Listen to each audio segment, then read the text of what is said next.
Hello guys, welcome back. We are here with another interesting video. In this video we are going to discuss about witchcraft. The lineal successor to the religion of the Druids was British witchcraft, which became strong in the 1200s, and considers itself to be the world's oldest religion. The word witchcraft is derived from the Anglo-Saxon word witchcraft, wicca-craft, or craft of the wise. Witches say that their religion is not anti-Christian, because they worship deities that were in existence before the advent of the Christian era. They worship nature and earth, and as polytheists, they believe this power to be manifested in the form of various gods and goddesses. In this pluralistic system, there is a mother, moon, goddess, who controls fertility rites, and the process of birth and life, and also a horned god, who represents the masculine side of nature, known as Kernunos, the god of hunting, fertility, and wild animals. He is the god of the underworld who controls the gates of life and death. Even though witches say that they don't believe in Satan, unknown to them, this horned hunter of the night is a descendant of Nimrod, who became the sun god, and was the symbolic representation of Satan. You must remember that Nimrod, and his wife, Semiramis, were the prototypes for all gods and goddesses that permeated all subsequent cultures and societies. According to former witches and Satanists, the deities that witches worship are actually demons. One thing that a lot of people try to do is to pigeonhole witchcraft into one single category, and you can't do it. Within the realm of Christianity, you have many religions, such as Catholics, Lutherans, Methodists, Baptists, Presbyterians, etc., and within each of these, you have a further breakdown, which divides the various churches according to their own variations and philosophies. Well, since witchcraft is a religion, the same divisions also exist. There are different denominations, so to speak. The terms most used are white and black witchcraft, traditional, who believe power must be inherited through family lineage, modernist, Gardnerian, revival of the old religion established by anthropologist Gerald Gardner, and Alexandrian, offshoot of the Gardnerian tradition by Alexander Sanders. But there are many others. White sorcery is practiced out of the La Clavicule de Solomon, the Key of Solomon, which was said to be written by King Solomon, but was actually written in the 14th or 15th century. The Lemegeddon, Lesser Key, is known as the Book of Shadows. Black magic comes from the 6th and 7th Book of Moses, mistakenly alleged to have been written by Moses. There has been a connotation of evil given to witchcraft as a whole, but it can't be as easily defined as that, because there are some gray areas that require an understanding. I am not condoning any aspect of witchcraft, but I do have to be fair. The most well-known of the witchcraft sects are the Wiccans, who represent what could be considered white witchcraft. I have talked to some Wiccans, and they do not fit the stereotype that one expects to find when they meet a witch. They do not dress in all black, and in fact, do not dress any differently than anyone else. You have probably talked to a witch, and never even knew it. As serious as you may be about your religion and faith, they are just as serious about their religion. Besides their holy days, some covens even have weekly meetings, just like a traditional church. Wiccans have become more open in their religion in the past few years, as they try to dispel the myth, fear, and discrimination that surround them. In August 1995, our local paper had a front page article about a couple local witches, and how their religious activities were just like anyone else's. They have distanced themselves from Satanism, by emphasizing that they don't believe in Satan or demons. They have tried to separate themselves from the dark side of the occult, by saying that it is against their religion to harm anyone, that they're not out there trying to get people, by putting curses on them. In fact, their primary directive, known as the Witches' Rede, is, and at harm none do what thou wilt. This gives them the freedom to do what they want, just as long as it doesn't affect the rights of others, or cause physical harm. And indeed, Wiccans have gone out of their way to help people. Out of their yearning to help, many enter helping professions, such as social workers, nurses, and counselors. They also do tarot card readings, and are the driving force behind the onslaught of the psychic phone hotlines. Thousands have been drawn to the spiritualistic aspects of witchcraft, and it is estimated that there could be as many as 800,000 Wiccans in this country, and since 1987, they have grown tremendously. They are out there spreading their word through books in secular bookstores, occult bookstores, classes, and pagan festivals. They are filling what they see as a void, and are presenting a religion that is more accepting of women in leadership positions, gays, interracial couples and unmarried couples. It is marked by solemn ritualistic ceremonies that makes one feel like they're part of a family, and a religion that offers real power. We live in a time where the constitutional right of religious freedom has forced us to tolerate and accept any religion, no matter how foreign it is to our belief system, and how contrary it is to the Bible. But on the other hand, in a growing anti-Christian climate in this country, we are also being allowed to exercise our faith because of those same rights. So, we have a responsibility to treat someone else's beliefs with respect, because they have the same rights we do. However, I don't have to agree with them, or like it, and I don't have to allow this false doctrine to permeate our society unanswered. No matter how honorable Wiccan's intentions are, as a Christian, I must abide by the tenets of the Holy Scriptures in my assessment of their religion and practices. Do I hate them? No. In fact, the witches that I talked to were very pleasant, very nice, and very respectful of my religious beliefs, which is more than I can say about some Jehovah's Witnesses and Mormons that have come knocking on my door. It is very easy to forget a very fundamental biblical teaching, that we must hate the sin, but love the sinner. God loves everyone, even a witch. So as a Christian, we need to let witches know, if ever given the opportunity, that they are living a lie, that the gods and goddesses they are worshipping do not exist, and that they have been deceived by a very real Satan, who is the father of lies. As I said earlier, witches have a golden rule that prohibits them from hurting anyone. But, not all witches are good witches, and not all witches share that philosophy.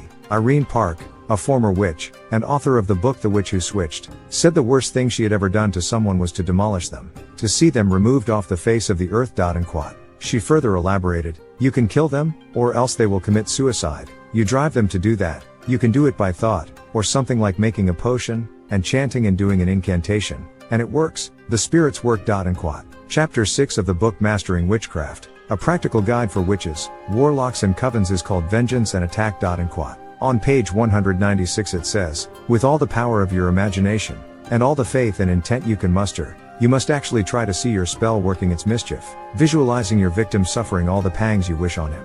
This type of spell is perhaps best employed for encouraging general misfortune rather than any specific disaster. And quote. It goes on to provide actual instructions and incantations for various curses. Now, this book was written by a well-known witch named Paul Hewson, a traditionalist from San Francisco, who studied under Dr. Raymond Buckland, who, as I said, is probably the leading Wiccan authority in this country. Compare that with this, from the Satanic Bible, be certain you do not care if the intended victim lives or dies, before you throw your curse, and having caused their destruction, revel, rather than feel remorse. And quote. So you can see, with their own writings, regardless of any moral code they claim to have, the seduction of power and the ability of being able to use it, may be a more overriding determinant in regard to the actions of a witch. Observing the sacred Celtic calendar of the Druids, witches have 8 special holy days through the year, which are known as Shabbats. The April 25, 1989 edition of USA Today reported that Patricia Hutchins, a self-proclaimed Wiccan serving in the U.S. Air Force, was granted religious leave by the military to observe the 8 Shabbats of her religion. Some researchers have purported that the Sabbath is the witch's Sabbath, a corruption of the Jewish day of rest. Others have said that the word Sabbath is taken from Shabbatai, or Saturn, the planet which governs the 7th day, while Sabbath comes from Sabatius, or Sabazius, which was the title of Dionysus, the god of ecstasy, who was worshipped with partying and orgies. However, just like the Jewish calendar, the Sabbath mirrors the Celtic day, which began at sunset, and ended the next sunset. There are 2 great fire festivals, known as Grand Shabbats, which divide the Celtic year in half. October 31st, Halloween, also known as the October Festival, which celebrates the beginning of winter, and is also the beginning of the witch's new year. And April 30th, Beltane, also known as Beltane, which celebrates the beginning of summer. Known as the Day of Bel's Fire because of the bonfires that accompanied their fertility rituals, the Druids held this feast in honor of Bel, a derivative of Baal, mentioned in the Old Testament, and can be associated with Apollo. This day has become connected to Walpurgis Night, a festival to honor Walburga, the daughter of King Richard the Lionhearted, a nun who moved to Germany and became abbess of the monastery of Eichstätt. After she died in 779, she was canonized by the Church, and is recognized as the protector against magic. However, witches are actually honoring Waldborg, a fertility goddess. The spirits of the dead are said to be very active on this day. According to Anton LaVey, the self-proclaimed high priest of the Church of Satan in San Francisco, the 2 major satanic observances are also Halloween and Walpurgisnacht. There are 2 other minor feasts, which divide the half-year into quarters. February 2nd, Imbolc, the winter festival, also known as Imbolc or Oimelc, which was a pagan celebration marked with a torchlight procession to honor the various deities associated with agriculture, which was to purify and fertilize the fields prior to the planting season. As the Catholic Church Christianized pagan celebrations, it became known as the Feast of Purification of the Blessed Virgin Mary, which is celebrated by the Roman, Greek, and Anglican churches. It is supposedly held to observe the event described in the 2nd chapter of Luke, when Mary went to the temple for purification, which according to tradition happened 40 days after the birth of Jesus. It was originally observed on February 14th, when Jesus was thought to have been born on the day of Epiphany. But when the date of his birth was changed to December 25th, the day was moved. It became known as Candlemas, because church candles are blessed that day, due to Simeon's reference to the light to lighten the Gentiles. It was believed that these blessed candles, when put in a home, would protect it from evil. Pope Innocent XII, 1691 to 1700, said, "Why do we in this feast carry candles? Because the Gentiles dedicated the month of February to the infernal gods, and at the beginning of it Pluto stole Proserpine, and her mother Ceres sought her in the night with lighted candles, so they, at the beginning of the month, walked about the city with lighted candles. Because the Holy Fathers could not extirpate the custom, they ordained that Christians should carry about candles in honor of the Blessed Virgin, and thus what was done before in honor of Ceres is now done in honor of the Blessed Virgin. The other day is August 1st, July 31st according to a Witch's Bible, the summer festival, when the first corn was harvested. This was the Druid festival of Lunasa, which was dedicated to Lu, the Celtic sun god. It has become known as Lammas, Loaf Mass and Apos. Witches celebrate this day to honor the sacred union of the goddess and the horn god. Also celebrated, to a lesser extent, are the 4 solar fire festivals, the vernal equinox of March 21st,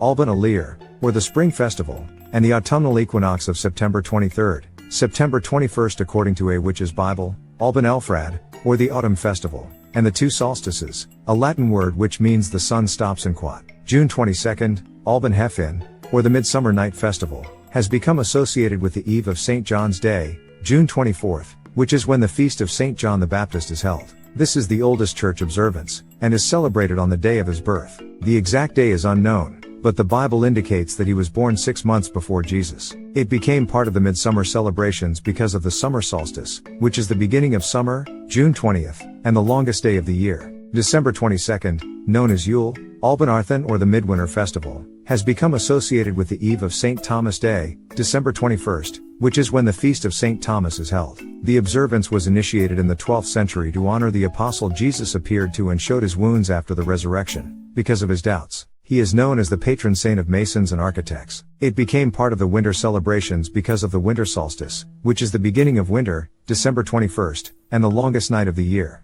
Whether you know it or not, the Church of Wicca, the largest church in the country devoted to the practice of witchcraft, is a federally recognized, tax-exempt, non-profit, religious organization in the United States. The Church of Satan, which was founded in San Francisco in 1966, is also considered a tax-exempt religious organization. Some other well-known churches are the Wicca Church of America, Church of All Worlds, Universal Church of Wicca, Aquarian Tabernacle Church, the Church of the Iron Oak, and the Church of Universal Brotherhood. Witches are so organized that they hold seminars and conventions that are publicized by the media. In 1970, the New York City Parks Department issued a permit for the Witches International Craft Associates, WICA, to have a witch inn in Sheep Meadow on Halloween. Over 1,000 people attended. In 1980, Joyce Clemo, a director of the New York Center for the Strange, a non-profit research group that investigates the myriad aspects of prognostication, prophecy, and divination, said that among America's practicing witches were 3 congressmen, a syndicated financial columnist, the president of one of the nation's banks, a well-known television newscaster, and a man who held a top foreign affairs position in the Nixon administration. Margot Adler, a reporter for National Public Radio, was a well-known witch and author of a book on neo-paganism called Drawing Down the Moon. The Bible is very clear concerning the occult. Exodus 22:18 says, "Thou shalt not suffer a witch to live." Witchcraft practitioners claim that this verse doesn't refer to witchcraft, because the word witch is translated from the Hebrew word chasaf, which actually means a poisoner.